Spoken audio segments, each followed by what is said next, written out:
open that up. I've got the wall bracket, the base, and you get your fixing screws and some blanks in there. Also in the box is the remote, just in a little bag, neatly packaged.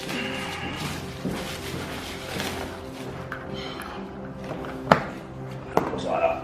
Okay, so we get the bracket, we get our measurements out of the book, and what we're wanting to do is we're wanting to go 198 centimetres from where the foot's going to go up to the top mark, which is going to be that centre hole on the bracket, which is that hole there. And also from the same centre hole in the bracket, we then need that to be 13.5 centimetres from the wall or from the corner, as it describes it in the book. So we want two measurements we're trying to achieve. So we mark that at 198.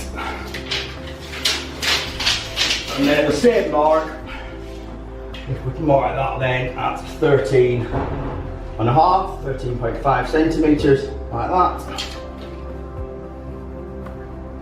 And that is going to be the place for our centre hole. We get our bracket and spirit level. We can pop that onto the centre line, get the spirit level to make sure our unit's going to be straight. And once we're happy with that, we need to mark the other two holes. So then you'll have 3 holes marked on the wall, like that. The next stage is to drill the holes and fit the bracket. These, obviously we're fitting into our tiles. A lot of the installations are going to be in the tiled room, so you need something like this, which is a diamond tile bit, which is especially made for drilling tiles, which is what we're going to use. And also we use a little clamp-on guide to make sure it doesn't slip when we're doing that, so we clamp that on there.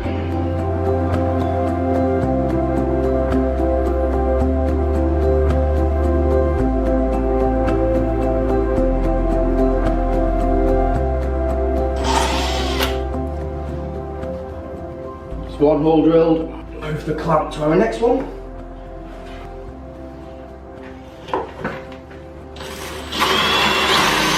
Second hole drilled, moving on to the last hole.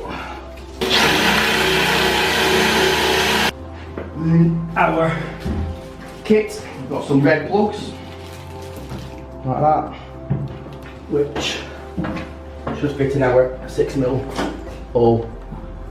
Just tap your red plugs in, just be careful with the tiles, get them flat. Bracket goes on with the 2 little legs facing downwards and the little hooks facing upwards.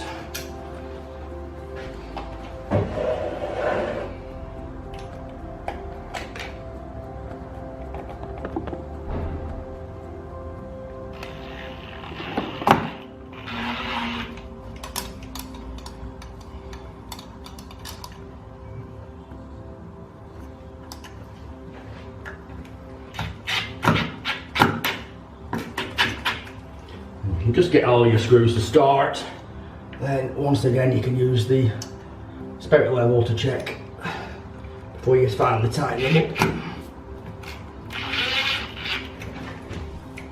So if we tighten our middle one up first. What would you like to search for?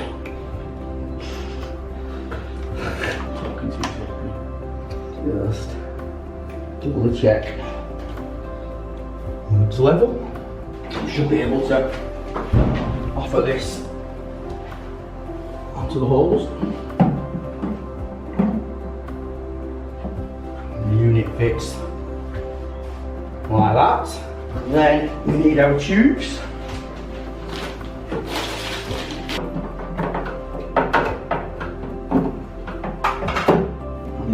These just slot together. And a foot.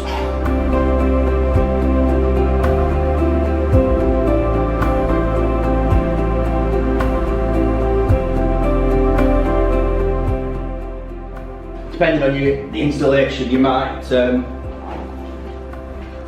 decide how you're going to put your wire. You can use trunking like that, or we could use conduit. But I think what we're going to use is some little P-clips, which are just little cable clips to hold the wire in, because the wire is designed, again, it's waterproof, and it's a good wire, so it can be, because of waterproof gland on the top, so everything's nicely sealed. It's designed to be in a wet room environment.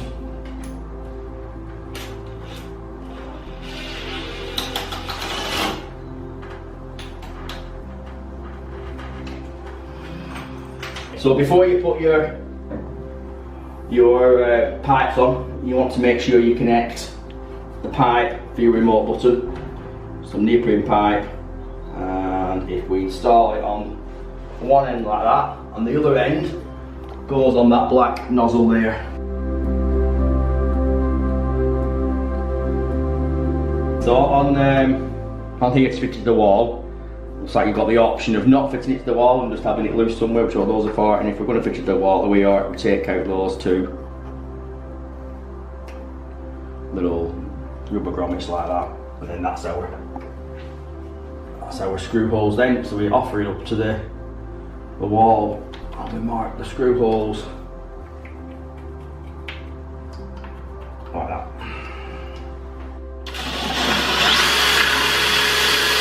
Right, so we're going to fit the switch. Just need to sort of measure off the pipe which is connected up to cut it. So there's quite a lot of excess there. So like that. Put it on the end, and as you can see, drill the holes for the plugs for the switch. A couple of screws. There you go.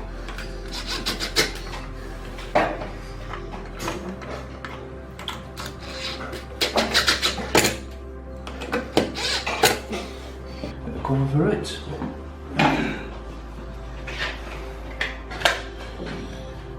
That's your switch. Tim connects to that. We'll have a test in a minute. Or we got some little Wago connectors which came with the kit. So we're going to use those to joint the cable. Little connectors here, the little called brand named Wago. They connect the cables together. It's fine to use those, but they have got to be sitting in some kind of enclosure. So conduit or trunking or a box can't just be left exposed to the air. And then what we simply do is we use these three Wagos, one for the live, which is the brown wire, one for the earth, which is the yellow and green wire, and one for the neutral, which is the blue wire, and our 2.5 twin earth, and that simply connects to the units, same colours. Like that. And then we're just going to make sure that that is tucked neatly inside. Right, so now we should be able to press the button.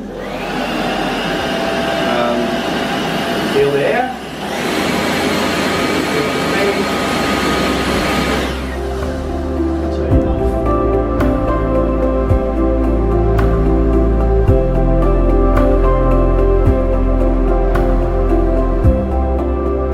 iDry is really easy to install. There's only one bracket with 3 screws and then another 2 screws for the remote.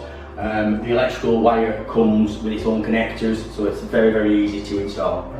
The iDry is great to install. There's only one bracket with 3 screws and plugs which are fixed into the wall. If you're doing like we had to do here onto a tiled area, then you need a diamond drill bit, and I'd recommend getting a new diamond drill bit for every one you put on. It's just a lot quicker to do the installation, but it's basically just 3 screws and 3 plugs. The electrical installation is very, very simple. The unit's under 13 amps, so it can go on to most radial or ring circuits.